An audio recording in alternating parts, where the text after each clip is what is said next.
오늘도 말씀 가운데 우리를 가르치시고 새롭게 하시는 하나님 바라보며 빗나간 우리의 마음의 초점이 다시 한번 주님께 맞춰지길 원하면서 찬양하고 또 기도하겠습니다. 주님을 보게 하소서.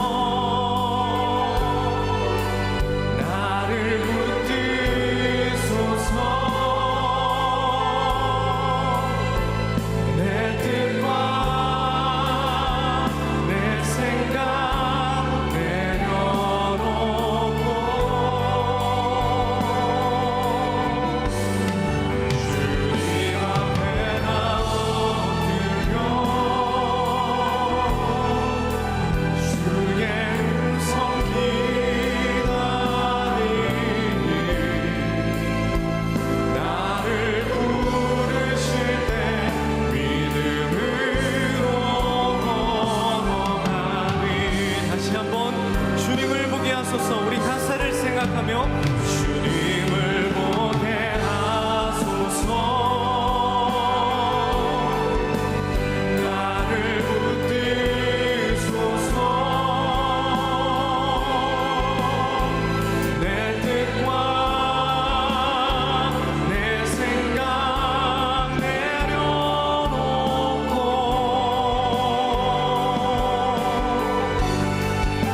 주님 앞에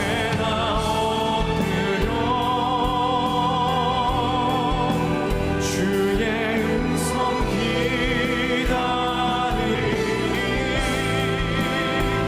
나를 부르실 때 믿음으로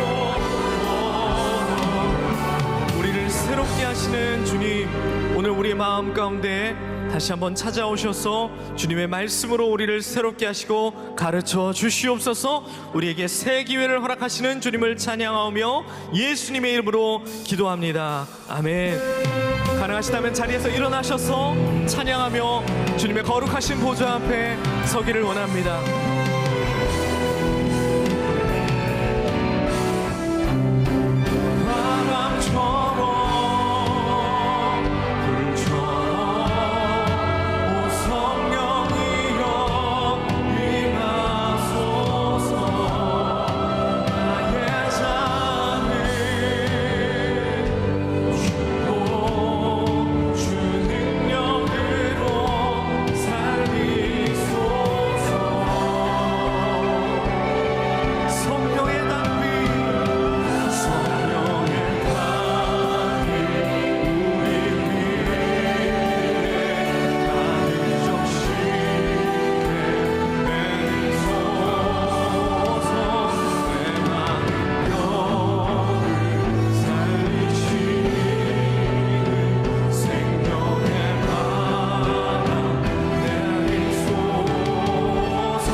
자리에 앉으시겠습니다. 주님께서는 여러분을 모두 친밀한 관계 가운데로 초대하고 계십니다.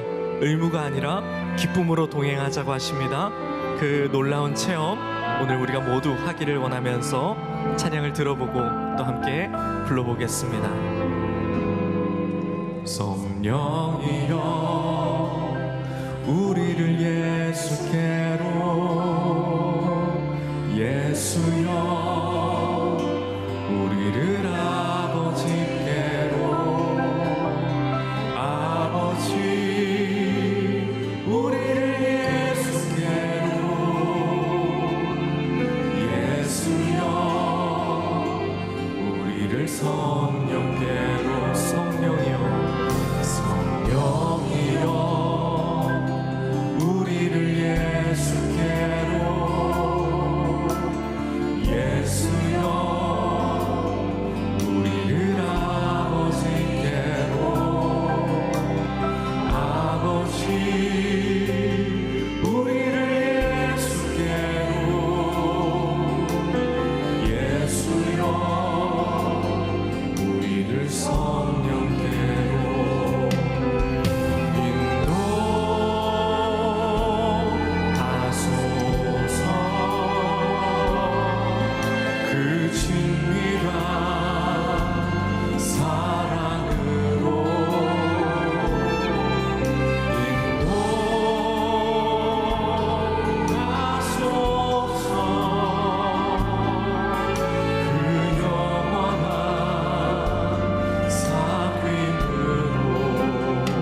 처음부터 하기를 원합니다. 성령이여, 성령이여,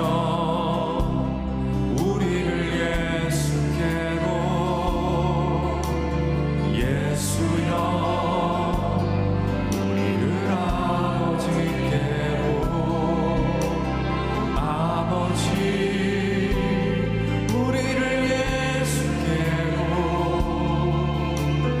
예수여.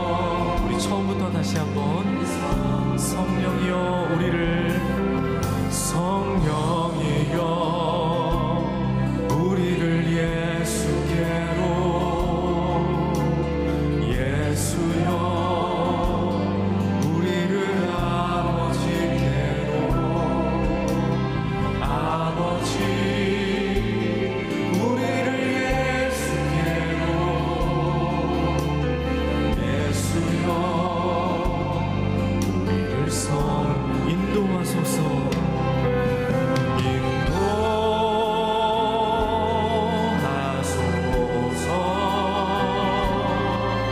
그 친밀한 사랑으로 인도하소서.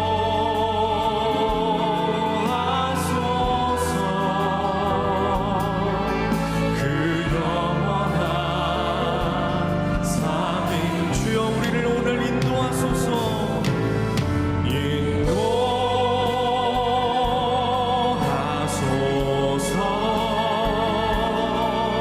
그 친밀한 사귐으로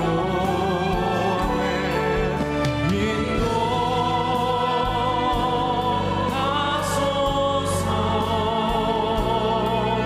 그 영원한 우리의 목소리와 우리의 플래식만 함께 인도하소서, 인도하소서.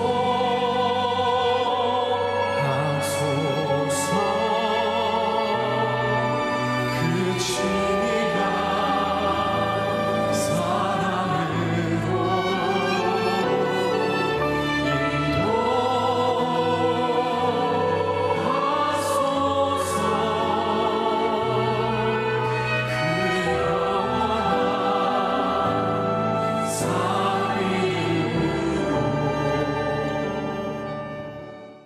오늘 우리에게 주시는 하나님의 말씀은 에베소서 5장 10절입니다.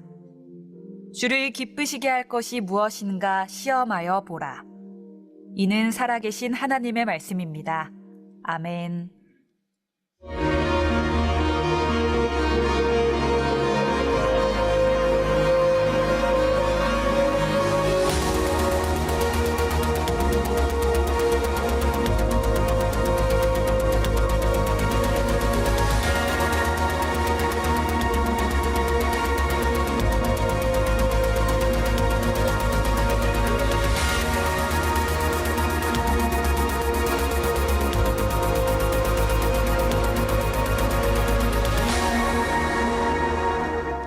2025년 들어서 우리가 계속해서 성령 안에서 성령님에 대한 말씀을 나누고 있습니다. 벌써 5번째 시간을 맞이하게 됐는데 이제 지난 4주를 쭉 제목을 대면 굉장히 마음에 부담이 되겠죠. 그래서 부담을 확 덜어버리고 지난주 것만 한번 생각을 해봅시다. 지난주 말씀의 제목, 성령님께 초점을 맞추라. 초점 집중에 대한 이야기를 했습니다. 오늘은 그 말씀의 연속선상에서 우리가 왜 성령님께 초점을 맞추었는가, 왜 성령님께 집중했는가, 이유가 있다면 성령님과 친해지기 위한 것이 아닐까.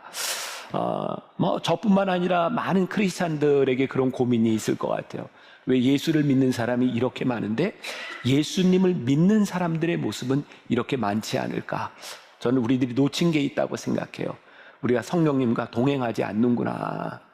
오늘 성령님께서 우리 가운데 동행하실 때 그 동행이라고 하는 것이 어떤 것인지 우리의 믿음을 다시 한번 이렇게 점검하고 확인할 수 있는 기회가 되었으면 좋겠습니다. 우리가 동행을 하기 위해서는 그 사람과 친해져야 합니다. 친하지 않은 사람과 동행하는 건 정말 힘든 일이죠. 한 번은 가능할지 모르지만 지속적인 동행은 힘드는 거예요. 또 동행한다고 하는 것은 누군가를 알아가는 과정이 아닐까라는 생각이 듭니다. 누군가를 알아가고 친밀함이 생겨야 동행이 가능할 것 같아요. 자, 오늘 본문 말씀이 굉장히 짧았습니다. 에베소서 5장 10절에 주를 기쁘시게 할 것이 무엇인가 시험하여 보라, 이렇게 되어 있어요. 아주 흥미로운 것은 여기에서 시험하여 보라라고 하는 이 말이 우리들이 흔히 생각하는 어떤 템프테이션, 유혹이나 테스트와 같은 그런 시험을 이야기하지 않습니다. 제가 NIV 영어 성경을 보니까 시험하여 보라를 이렇게 표현을 하고 있더라고요. Find out. 이게 무슨 말이냐면 찾아보라. 또 요즘 말로 이야기하면 검색해보라. 이런 의미를 가지고 있어요. 주를 기쁘시게 할 것이 무엇인지를 검색해봐라. 좀 확 와닿지 않아요? 여러분 네이버에 구글에 가서 검색해보라는 거예요. 주님을 기쁘시게 하는 일이 무엇인지를 검색하고 찾아보라. 시험하여 보라고 하는 것은 우리들이 유혹속에 빠지는 것이 아니라 주님이 기뻐하시는 것이 무엇인지를 찾아보는 거죠. 유진 피터슨의 메시지 성경에서는 이 부분을 이렇게 표현하고 있습니다. 생각하고 그것을 행하십시오. 사실 오늘 말씀은 끝. 여기까지. 여러분, 주를 기쁘시게 할 것이 무엇인지를 생각하고 그것을 행하십시오. 사실 더 이상 할 말이 없어요. 그거면 되겠다. 성령님을 기쁘시게 하는 것이 무엇인지를 생각하고 그것을 행하면 우리의 신앙은 다 그걸로 다 완성되는 것이 아닐까. 이게 생각하라고 하는 의미 가운데 제가 문장을 하나 정리했는데 가끔 제가 참 잘 정리한다. 저 스스로 그런 생각이. 이제는 뭐 별로 느낌이 없군요. 하도 잘난 척을 했더니. 자, 한번 들어보세요. 믿음이 없는 생각은 불신이고 생각 없는 믿음은 맹신이다. 우리 신앙에 참 위험한 게 불신이고요. 믿음 없이 생각 없이 믿는 것들, 또 생각이 없이 믿으면 그것은 뭐가 돼요? 맹신이 됩니다. 우리 성령님이 기뻐하시는 것이 무엇인지를 우리들이 생각해야 올바른 믿음을 가질 수 있는 거예요. 자, 그런데 우리는 신앙생활을 하면서 생각하는 걸 좋아하지 않는 것 같아요. 많은 경우에 여러분들이 오늘 예배를 드리고 설교를 들으면서 기대하는 게 있는 것 같아요. 오늘 이 말씀을 통해서 답을 얻었으면 좋겠다. 그리고 우리는 그 답을 얻으면 그렇게 행하면 된다고 생각하죠. 근데 저는 목회를 하면서 깨닫게 되는 저의 역할은 여러분들에게 답을 주는 역할이 저는 아니라고 생각하거든요. 저는 여러분들을 고민하게 만드는 사람입니다. 어떻게? 말씀이 여러분들 가운데 역사하도록 고민하도록 만드는 것이 제 역할이지, 제가 오늘 여러분들에게 답을 줄 수 있다고 하면 제가 목사겠습니까? 저는 점쟁이도 아니고 여러분들에게 답을 줄 수 있는 능력이 있는 사람도 아닙니다. 단지 여러분들로 하여금 고민하게 만드는 것. 우리들에게 편하게 살아가는 것이 신앙이 올바른 것이 아니라 진짜 고민하며 성령님이 기뻐하시는 것이 무엇인지를 생각하는 것, 그것이 우리의 신앙의 올바른 길이라는 생각을 해요. 돌아가신 오카는 목사님이 성령에 대한 설교를 하면서 우리 이어령 씨의 아들이여 이 산하를 이라는 책에 나오는 이야기를 하나 소개를 해주고 있어요. 어떤 마을에 수염을 길게 기른 할아버지가 한 분 있었대요. 옛날 그러고 보니까 저도 뭐 시골에 가면 수염 기른 할아버지들이 있었어요. 수염을 길게 기르고 이렇게 다니는 한 30년 수염을 기르고 다녔는데 그 마을에 어떤 아이가 할아버지에게 이렇게 질문을 던졌습니다. 할아버지는 주무실 때 수염을 이불 속에 넣고 주무세요? 아니면 빼고 주무세요? 할아버지가 그 얘기를 듣고 생각해 보니까 어떻게 했는지 모르겠는 거예요. 그래서 얘야, 내가 오늘 자보고 너한테 이야기를 해줄게. 그리고 집에 가서 잠을 자려고 누웠어요. 수염을 이불 속에 넣으니까 답답하고 빼니까 어색하고 30년 동안 수염을 기르고 살았는데 내가 어떻게 했는지 그게 기억이 나지 않고 굉장히 불편했다는 거예요. 여러분, 무언가를 의식한다고 하는 것은 우리를 굉장히 불편하게 만드는 일이라는 생각이 듭니다. 우리가 신앙생활을 하면서 전혀 불편함 없이 우리들이 신앙생활을 했다면 우리는 성령님을 의식하지 않고 그냥 신앙생활을 했을지도 모른다는 생각이 들어요. 제가 오늘 여러분들을 좀 불편하게 하는 질문을 하나 드릴 테니까 오늘 여러분들 집에 가서 잘 때 내가 평소에 이불 속에 손을 넣고 잤나 빼고 잤나 한번 생각해 보세요. 오늘 새벽에 제 아내가 저한테 그러더라고요. 나는 빼고 잤는데 나는 늘 넣고 잤는데 일어나 보면 손이 빠져 있던데 고민해 보세요. 잠을 어떻게 잘 수 있나? 또 나는 졸릴 때 눈을 감았나? 눈을 감아서 졸렸나? 한번 생각해 보세요. 우리들이 그냥 아무렇지도 않게 생각했던 많은 일들, 그런 것들을 생각하게 될 때 우리들을 불편하게 하는 것들이 있죠. 성령님을 기쁘시게 하는 것이 무엇이지? 내가 평소에는 생각하지 않는데 그것이 우리를 불편하게 할 때 그 불편함이 우리들에게 복이다. 저는 그렇게 믿습니다. 말씀으로 인하여 우리를 불편하게 하는 것, 그것 복이다. 누구를 우리들이 기쁘게 하려고 노력했지만 그렇게 기쁘게 하지 못했던 경험들도 우리들에게는 있어요. 그렇죠? 우리들의 노력대로 그렇게 되는 것만은 또 아닌 것 같아요. 제가 말씀을 준비하다 생각난 게 저하고 친하게 지내는 목사님 부부가 있는데 한 번은 제가 잘 알고 있는 그 영화 배우가 주역을 맡았던 영화의 시사회에 가게 돼서 그 목사님 부부를 초청을 했어요. 저는 굉장히 좋아하리라고 생각했는데 문제는 그 영화가 약간은 이렇게 공포물이었는데 그 사모님이 공포 영화를 보면은 아주 밥도 못 먹는 그런 분이에요. 저는 이렇게 잘한다고 초청을 했는데 저녁도 같이 못 먹고 굉장히 힘들었던 기억이 있어요. 별로 와닿지 않는군요. 우리들 노력하지만 그거 그대로 되지 않는다. 그러면서 저는 그 목사님과 사모님에 대하여 조금씩 알아가는 거죠. 이런 걸 좋아하고 이런 걸 좋아하지 않는구나. 신앙, 우리들의 믿음의 여정은 과정이에요. 하나님을 알아가는, 하나님이 기뻐하시는 일이 무엇인지를 알아가는, 그래서 신앙이란 우리가 원하는 것을 하나님께 맞춰주시는 것이 아니라 하나님이 원하시는 것이 무엇인지를 우리들이 알고 맞춰가는 거예요. 이게 참 기본적인 것 같은데 이게 잘 안 돼요. 우리는 늘 우리의 신앙 가운데 뭘 원하냐면 하나님이 나를 좀 맞춰줬으면 좋겠어. 그런데 하나님이 나를 맞춰주기를 원하는 우리들 가운데 성령님의 동행이 일어나지 않아요. 우리가 하나님과 동행하기 위해서 하나님이 어떤 분이신지를 알고 그분과 맞추어 갈 때 하나님이 기뻐하시는 일을 하는 것이 우리들의 인생의 기쁨이라고 하는 것. 우리들에게 이 고백과 간증이 없으면 성령님과 동행하지 못해요. 여러분들은 그런 고백이 여러분들 있으세요? 내 삶에 하나님 기쁘시게 살았더니 내 인생에 이게 복이다. 내가 하나님이 기뻐하시는 것이 무엇인지를 고민하며 살아갔는데 하나님이 이 일을 통하여 나에게 큰 기쁨을 주셨다. 전 적어도 여기에서 설교하면서 그런 고백을 할 수 있을 것 같아요. 내 인생에 하나님 기뻐하시는 일을 하면 절대로 잘못되지 않는다. 하나님 기뻐하시는 일을 하면 하나님 나에게 기쁨을 주신다. 그러니까 이제 제가 나이가 드는 현상 가운데 하나가 이전에 그렇게 그냥 쉽게 지나쳤던 것들이 예사롭게 느껴지지 않는 부분들이 있어요.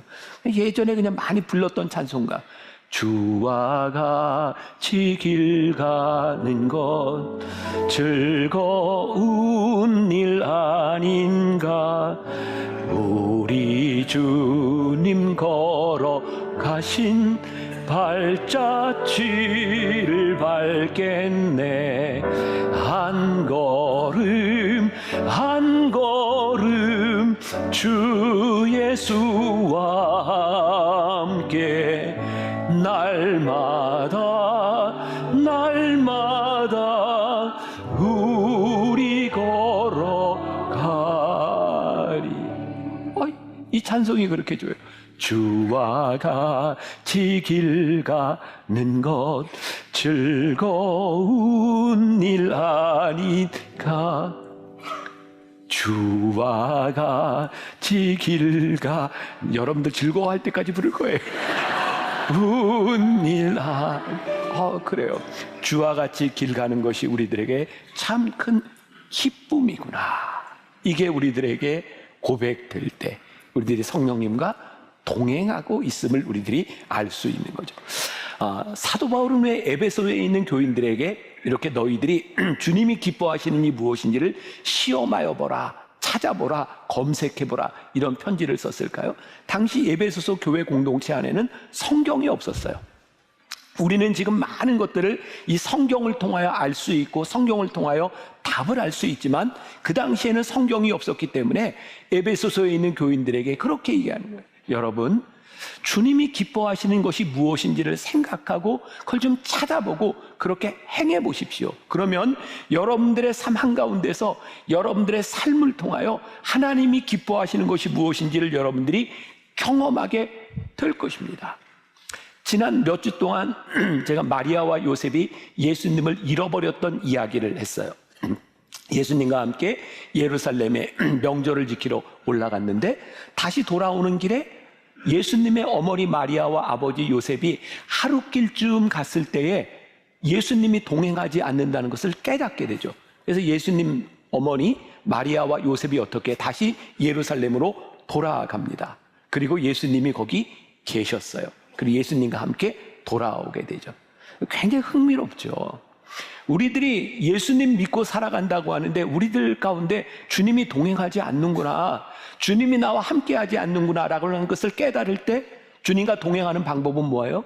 주님이 계시는 곳에 우리들이 가는 거예요. 우리가 성령님과 동행하기를 원한다면 잘 기억하세요. 성령님은 방향을 바꾸시지 않습니다. 성령님이 이끄시는 곳에 우리들이 함께 동행해야 성령님과 함께 할 수 있는 거예요. 또 저는 이런 표현을 쓸 수 있을 것 같아요. 이번 시리즈 기간 동안 성령님의 기름 부으심, 성령님의 임재라고 하는 말을 우리들이 많이 사용하고 있는데, 성령님의 임재의 범위 가운데 우리들이 있을 때, 오늘 우리들이 이렇게 찬양하고 기도하고 말씀을 듣는 이 가운데 성령님의 임재하심 가운데 우리들이 있을 때 성령님과 동행하게 되는 거죠. 이게 아주 적절한 예가 와이파이 같아요. 와이파이. 그죠?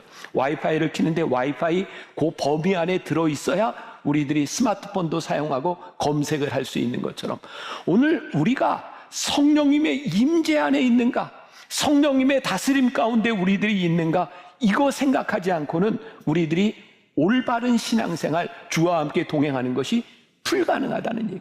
그러면 왜 우리는 성령님께 맞추어야 하는가? 성령님이 우리에게 맞춰주시지 않고 우리들이 성령님께 맞추어야 되는 이유가 무엇인가? 우리들이 성령님과 친해지면 제일 중요한 것이 우리가 주님의 성품을 닮아가기 때문입니다.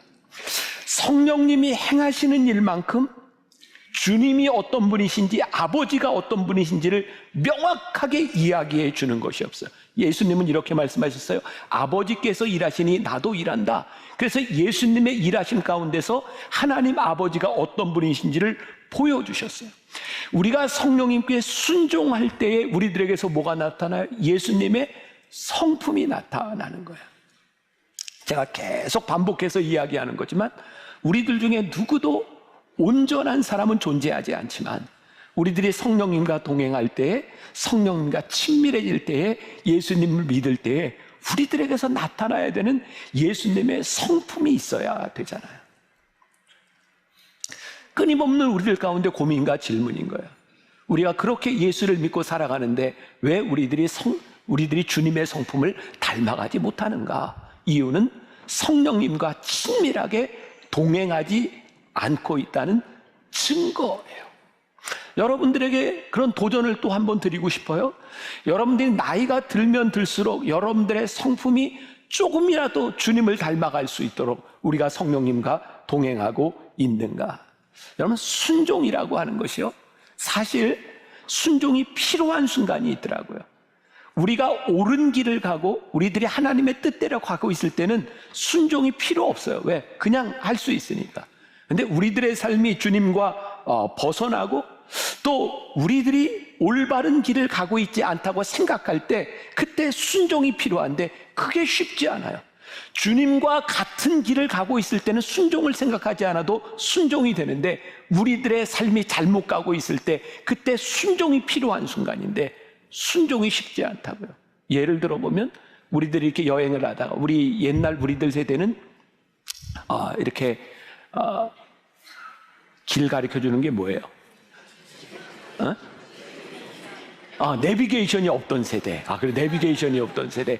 우리는 옛날에 이렇게 지도 보고 많이 다녔어요. 저도 미국에서 잠깐 생활할 때 그때는 이 내비게이션이라고 하는 것이 없으니까 그 넓은 미국 땅을 여행하려고 하면 트리플 A라고 하는 그런 그 오피스에 가서 지도를 이렇게 뽑아가지고 지도를 보고 가는 거예요.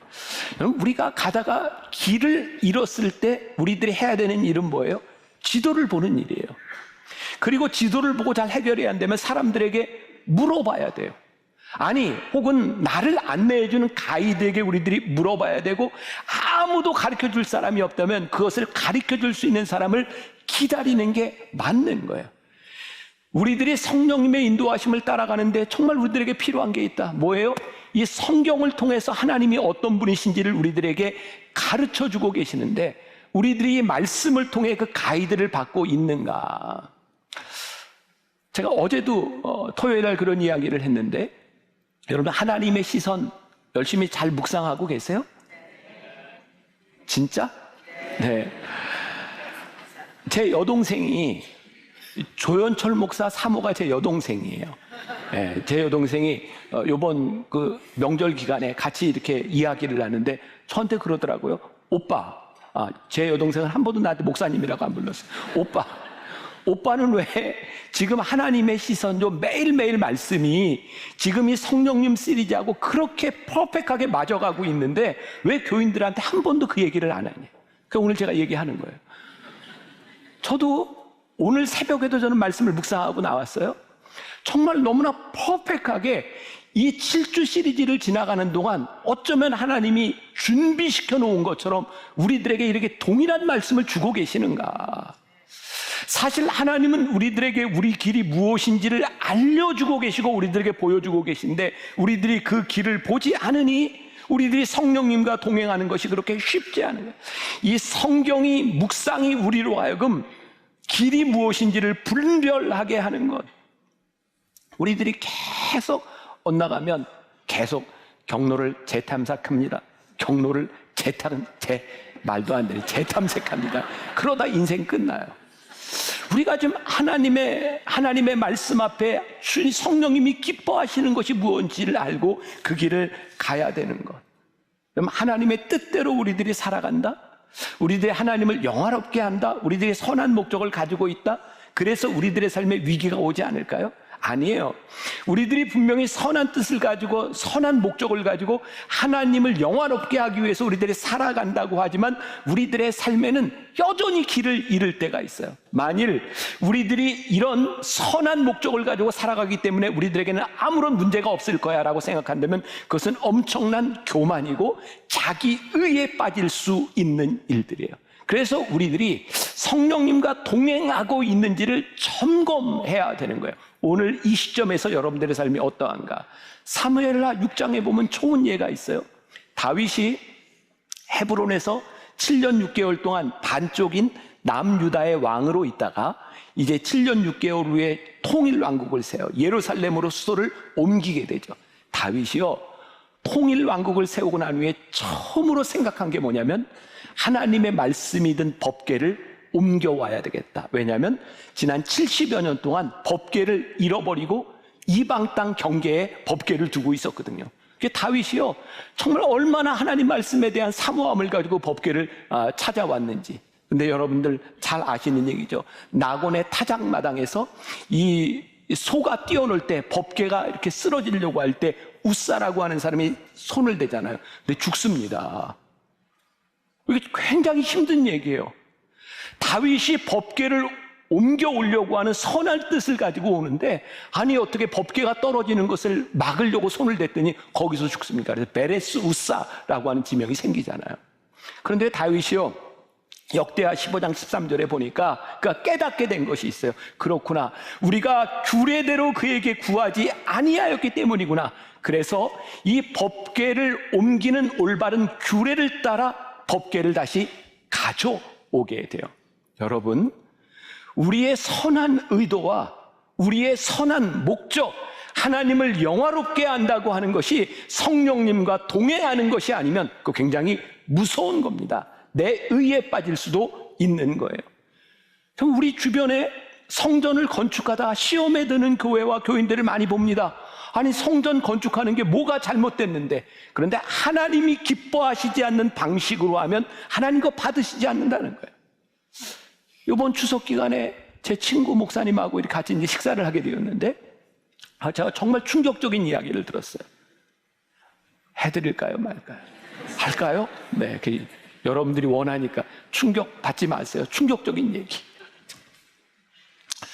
그 목사님이 살고 있는 그 지역에 아마 이제 재개발을 해야 되기 때문에 사람들이 이렇게 조합을 만들어서 이렇게 이제 도장을 다 받고 모든 사람들이 동의를 해야 이제 재건축이 되는 그런 상황이었던 모양이에요. 근데 모든 사람들이 동의를 했는데 딱 한 군데가 도장을 찍어주지 않는 거예요. 거기가 어디냐면 그 마을 입구에 있는 교회가 도장을 찍어주지 않는 거예요. 제가 이렇게 실액수까지 얘기해도 될까 모르겠는데 뭐 그냥 하죠 뭐. 네. 한 그 땅과 건물이 한 25억쯤 되는 가치에 그걸 보상을 받으면 다른 사람들과 동일한 건데, 이 목사님이 거기에 도장을 찍어주지 않으면서 100억을 요구하는 거예요. 너무 황당하죠. 근데 100억을 요구하는 이유가 괜찮아요. 교회를 잘 짓기 위해서.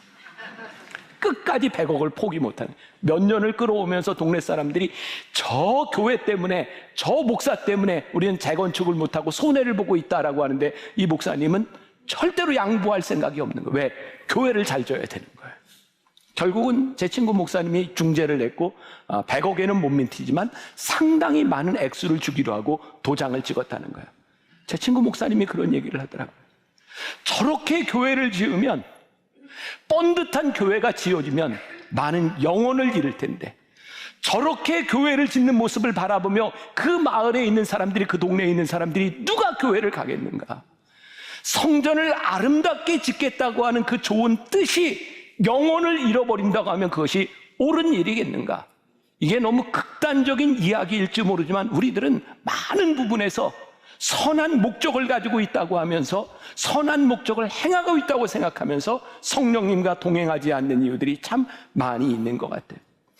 하나님의 일을 하는데 뭔가 풀리지 않는 우리의 마음에 불편함이 찾아오고 있다면 우리들이 순종하고 있지 않다는 증거일지 몰라요. 그래서 제가 여러분들에게 이런 말씀을 드려요. 우리들의 마음이 불편해지는 것은 우리들에게 축복이다. 왜? 아직 우리들에게 큰 실패와 실수와 문제가 생기기 전에 성령님이 우리와 우리의 마음을 불편하게 하시는 것은 축복이라는 생각이 드는 거예요. 여러분, 하나님이 무엇을 기뻐하시는지, 성령님이 무엇을 기뻐하시는지를 검색해 보세요. 연구해 보세요. 그리고 우리들에게 불편함이 찾아온다면 그것은 성령님이 기뻐하시는 일이 아니라는 거죠.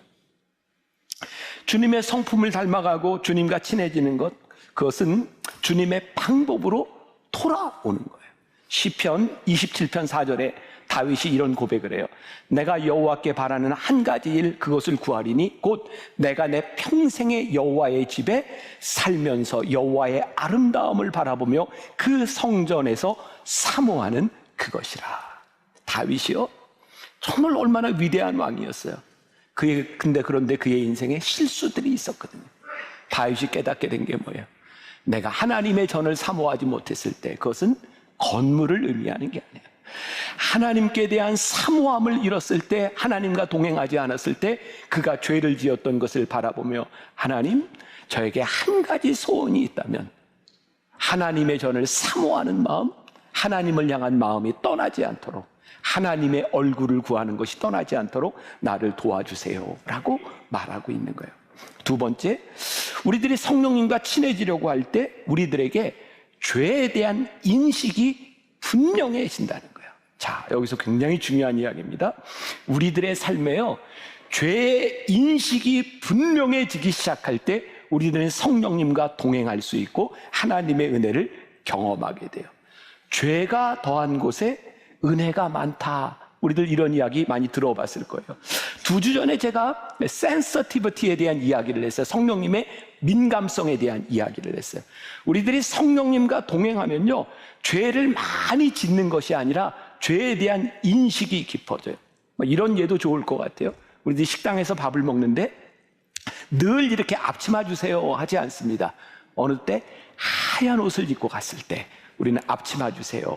왜냐하면 조금만 것이 튀어도 굉장히 분명하게 드러났기 때문에 앞치마를 주세요. 근데 만약에 우리들이 시꺼먼 옷을 입고 간 데다 오늘 밥 먹고 빨 거야 생각하면 앞치마 없어도 우리들은 별로 신경 쓰지 않고 살아갑니다. 여러분, 성령님과 우리들이 동행하기 시작할 때 죄에 대한 인식이 깊어지기 시작하고 죄에 대한 인식은 성령님께 대한 도움을 우리들이 구하게 되죠. 여러분, 도덕적으로 철저하게 자기 기준을 가지고 자기 의를 가지고 살아가는 사람들이 성령님과 친해지는 것이 쉽지 않습니다. 신기하게도 순결한 성령, 순결한 영은 죄를 인식하는 곳에 찾아오셔서 우리와 동행하기를 원하세요. 예를 들어볼까요?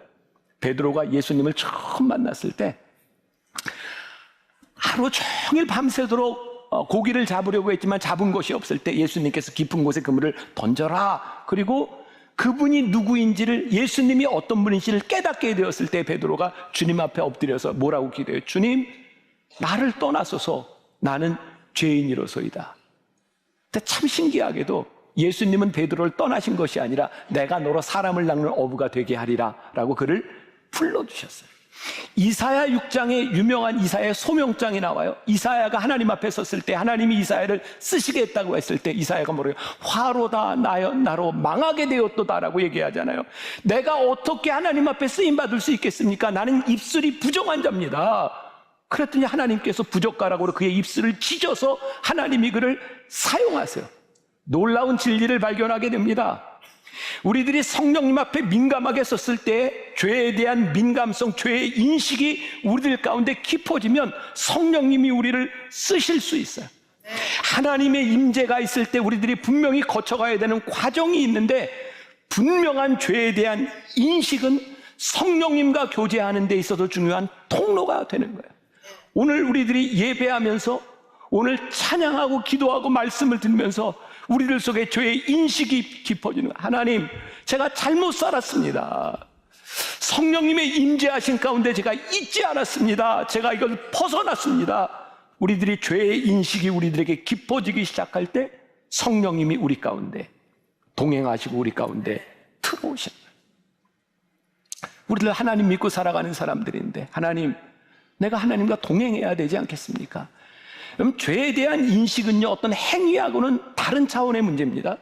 우리들은 죄를 짓는 어떤 행위에 대해서 저건 죄라고 이야기할 수 있는데 성령님을 근심하게 하는 것은요, 죄에 대한 인식인 거예요. 어떻게?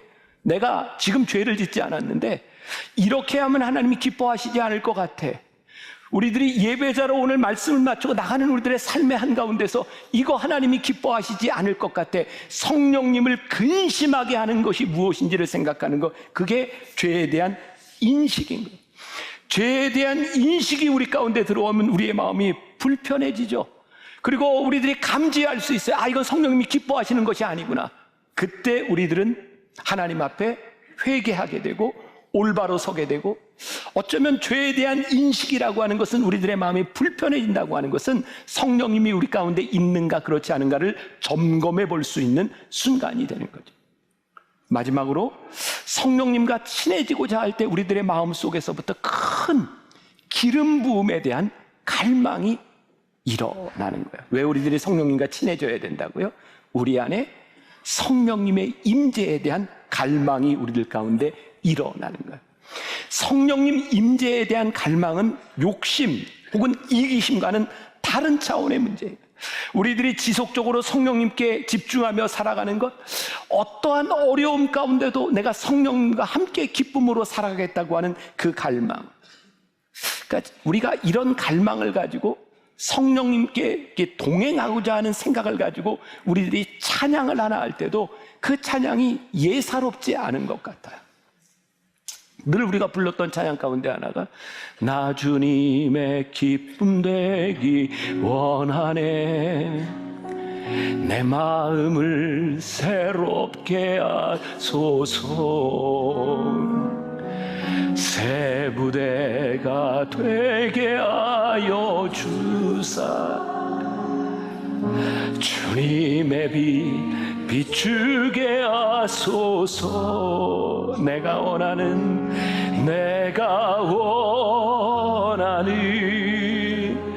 한 가지, 주님의 기쁨이 되는 것, 내가 원하는 한 가지, 주님의 기쁨이 되는 것. 나 주님의 기쁨 되기 원하네, 새 부대가 되게 하여 주소서, 나 주님의 기쁨 되기 원하네.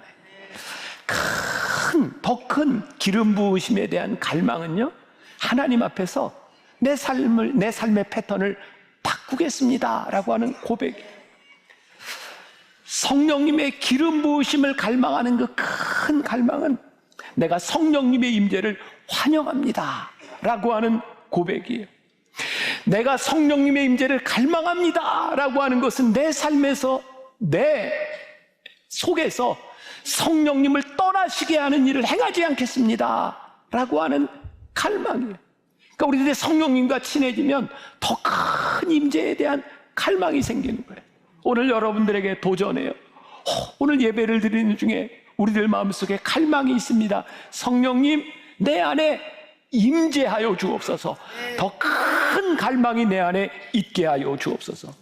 여러분, 우리가 누군가의 집을 방문했을 때 환영해요, 잘 오셨어요, 이럴 수도 있고, 어서 오세요, 잘 오셨어요, 이럴 수도 있어요. 지금 여러분들의 태도가 성령님의 임재 앞에서 어떤 태도일까? 성령님, 우리와 함께 해주세요, 잘 오셨어요. 우리가 그런 기도와 그런 예배를 우리들이 드리고 있는가? 성령님을 환영할 때 성령님은 기뻐하세요. 더 이상 어떤 진부한 습관으로 살아가겠다고 하는 것이 아니라 그분이 기뻐하시는 방식으로 살아가겠다고 하는 고백이고, 그분과 함께함으로 우리들이 누릴 수 있는 은혜의 기쁨이기도 해요. 리 스트로베리슨 은혜, 하나님의 은혜, 거기에 자비와 은혜의 차이를 이렇게 이야기를 하고 있어요. 들어보세요. 기독교의 하나님은 그냥 내가 한 일에 대해 너를 벌하지 않겠다라고 하시는 게 아닙니다. 그건 자비지요. 그분은 적극적으로 한 걸음 더 나아가 우리에게 영광스러운 것을 주십니다. 완전한 용서와 영원한 삶을 순전히 선물로 주십니다. 이건 마치 나쁜 짓을 하다 걸린 아이를 부모가 그냥 봐준다고 하는 정도가 아니라 사랑하기에 아이스크림까지 사주는 겁니다. 하나님의 은혜, 하나님의 임재는 우리들에게 자비로 끝나는 것이 아니라 하나님이 우리들에게 은혜를 주시는 그 기쁨 가운데서 우리들이 살아가는 겁니다. 하나님의 은혜는 우리의 죄의 크고 작음에 관계된 것이 아닙니다. 하나님의 성령님의 기름 부으심이 우리 가운데 올 때에 우리들이 경험할 수 있는 은혜의 크기, 그것은 기쁜 겁니다. 올해 이열치열 집회 때 우리 교회 와서 이제 설교할 강사 목사님이 있어요. 미국의 뉴저지 온누리 교회를 담임하는데 올 초에 제가 잠깐 만나서 이렇게 식사할 기회가 있었어요. 그분이 2025년을 시작하면서 교회에서 일주일 저녁 집회를 했답니다. 근데 교인들에게 시편 119편을 필사했으면 좋겠다, 이렇게 미션을 준 거예요. 시편 119편이 얼마나 긴지 아세요?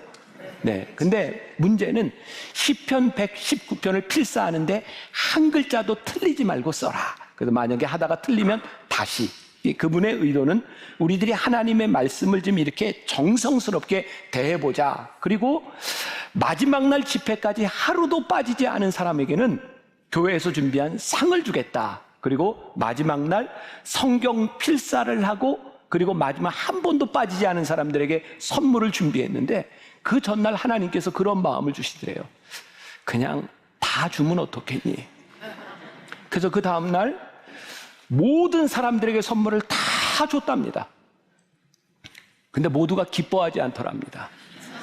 시편 119편을 틀리지 않고 필사한 사람과 하루도 빠지지 않은 사람들이 기뻐하지 않더랍니다. 그때 포도원 품꾼의 비유가 생각이 났대요. 우리들 모두가 5시에 온 사람인데 누가 더 일찍 왔다고 누가 더 수고했다고 우리들이 하나님의 은혜를 우리들이 함께 누릴 수 없는가? 여러분, 성령님의 임재가 우리들 가운데 올 때, 성령님의 임재 가운데 우리들이 하나님의 은혜를 고백하게 될 때 성령님과 동행하는 것은요, 우리들 속에 기뻐하는 마음을 우리들에게 주시는 거예요. 우리들의 노력으로 얻어지는 것이 아니에요. 단지 하나님이 우리와 함께 하신다고 하는 우리들 속에 있는 그 갈망으로 인하여 우리들이 느끼고 누릴 수 있는 그 기쁨, 성령님과 친해지게 될 때 우리들 속에 찾아오는 기쁨이에요. 혹시 우리들은 성령님과 동행하는 것보다 우리는 자꾸 우리들의 무슨 업적을 쌓으려고 하는 것은 아닐까? 며칠 전 하나님의 시선에서 이 거룩함에 대한 이야기를 했는데 기억하시는 분이 있는지 모르겠어요. 우리는 자꾸 거룩하려고 하는데 하나님은 우리를 거룩함으로 부르신 게 아니라고요. 거룩함은 하나님과 동행하는 사람들에게 주어지는 열매와 결과이지, 우리가 거룩함으로 우리들이 무엇을 이룰 수 있다고 생각하면 우리들이 얼마나 부담되는 삶을, 부담되는 신앙생활을 하겠어요. 성령님과 동행하게 되면요, 우리들이 어떤 거룩함에 대한 부담이 아니라 성령님과 동행함으로 인하여 우리들에게 거룩함의 열매들이 맺혀지는 거예요. 제가 늘 그런 얘기하죠. 난 우리 하나님 믿고 예수 믿는 우리 성도들이 기쁘고 행복했으면 좋겠다. 왜? 성령님과 동행하는 것에 대한 우리들에게 주어지는 행복. 내가 드러나고 내 업적을 드러내는 것이 아니라 하나님과 함께 동행하는 것이 우리들의 삶의 목적이 되어질 때 한국 교회와 우리 성도들이 얼마나 하나님을 기쁘시게 할 수 있겠는가? 우리가 성령을 통제하는 사람들이 아니라 성령님의 통제 가운데 우리들이 들어온다고 하는 것, 그것이 우리들이 올바른 신앙임을 아는 것. 성령님과 친해지는 것, 저는 우리들에게 필요한 것이 딱 하나 있다고 생각해요. 성령님과 친해지려고 하는 마음이면 충분하다. 저희가 오늘 성령님을 환영합니다. 성령님 우리 가운데 함께하여 주옵소서. 처음에는 우리가 성령님의 마음을 모를지도 모르지만 우리들이 성령님과 동행하다 보면 깨닫게 하실 것입니다. 성령님은 우리를 기다려 주실 거고 우리를 고쳐 주실 거고 우리를 가르쳐 주실 것을 우리들이 믿기 때문입니다. 여러분, 주님이 기뻐하시는 것이 무엇인지, 성령님이 기뻐하시는 것이 무엇인지를 시험해 보세요. 이 시험이 뭐라고요? 검색해 보라고요. 찾아보라고요. 이번 한 주간 여러분들의 삶의 한가운데서 성령님과 친해지려고 하는 여러분들의 마음들, 그리고 한번 이렇게 그냥 여러분들의 입술에 붙이고 한번 살아보세요. 성령님 환영합니다. 제가 진심으로 성령님의 임재를 환영합니다. 내 안에서 나와 함께 동행하여 주옵소서. 그때 여러분들에게 찾아오는 기쁨과 은혜를 가지고 다음 주에 이 자리에 올 때는 설날 떡국 먹은 보름달이 아니라 하나님의 은혜로 환하게 빛나는 그런 모습으로 우리 다시 여기에 모일 수 있기를 주님의 이름으로 간절히 축원합니다. 기도하겠습니다. 우리 사랑하는 성도들, 성령님과 친해지기를 원합니다. 주와 함께 동행하기를 원합니다. 우리의 마음속 깊은 곳에서 이렇게 외칩니다. 성령님 환영합니다. 더 큰 갈망과 더 큰 임재가 우리 가운데 있게 하여 주옵소서. 이 기쁨의 고백이 있는 한 주간이 되도록 우리를 축복하여 주옵소서. 예수님의 이름으로 기도했습니다. 아멘. 내가 원하는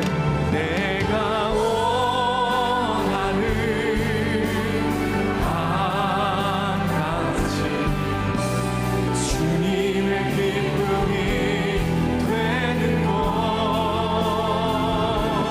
내가 원하는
의무가 아닌 기쁨으로 주님이 기뻐하시는 일을 찾아내는 한 주가 되도록 인도하여 주시옵소서. 주님의 임재 범위 안에 우리가 거하게 하여 주옵소서. 성령님, 우리의 가슴을 열어 주님을 환영합니다. 귀한 성령의 사람이 되기를 원합니다. 우리 안에 찾아오셔서 우리가 주님의 방식으로 살게 하여 주시옵소서. 우리 주여 한번 외치시고 기도하기 원합니다. 주여, 아버지 하나님, 우리의 삶 가운데 우리의 가슴을 열어 주님을 환영합니다. 귀한 우리가 성령의 사람으로 살아가기를 원합니다. 이 시간 우리의 마음에 찾아오시고 내주하셔서 하나님 주님의 방식으로 우리가 살아갈 수 있도록 인도하여 주시옵소서. 주님의 임재를 갈망합니다. 열망합니다. 주여, 우리가 주님의 임재 범위 안에 거하며 주를 기쁘시게 하는 삶을 살게 하여 주시옵소서. 의무가 아닌 기쁨으로 살게 하옵소서. 하나님, 억지로 가는 하나님의 자리가 아니라 기쁨의 자리, 하나님을 기쁘시게 하는 자리 찾아내는 자를 되게 하시고, 무엇이 우리 주님을 기쁘시게 하는지, 무엇이 우리의 성령님을 가슴아프게 하는지 파악하고 알게 하여 주시옵소서. 하나님, 선하지 않는 우리의 욕심을 내려놓기를 원합니다. 내 것을 내려놓게 하여 주시고, 더 중요한 가치, 더 중요한 영혼, 하나님 바라볼 수 있는 영혼의 눈을 열어주시옵소서. 하나님, 오늘 주와 동행하는 것이 나의 인생의 가장 감사한 것이라. 귀한 분을 축복하여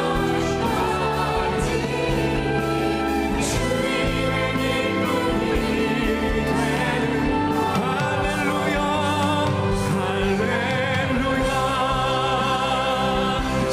찬양하세. 내 모든 죄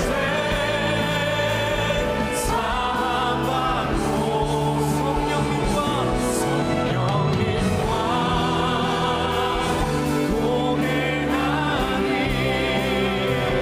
그 어디나 주님과의 동행을 꿈꾸시면서 우리 두 손을 높이 들고 내가 원하는 한 가지, 내가 원하는 한 가지,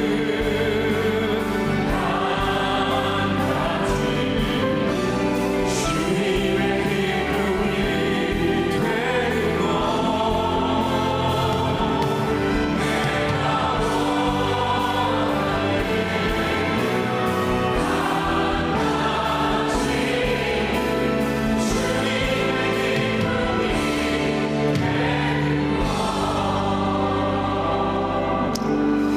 지금은 우리 주 예수 그리스도의 은혜와 하나님 아버지의 무한하신 사랑과 성령의 인도하심이 내가 주님의 기쁨이 되기를 원합니다. 주님의 기쁨이 무엇인지를 우리들이 생각하며 찾아보며 성령님과 동행하겠습니다. 다짐하며 이 세상으로 나가는 당신의 사랑하는 모든 백성들 위해 지금부터 영원까지 함께 하시기를 간절히 축원하옵나이다. 아멘. 지금은 선교 헌금 시간입니다. 이 예배를 통해 삶 가운데 은혜와 회복이 충만하시길 간절히 기도합니다.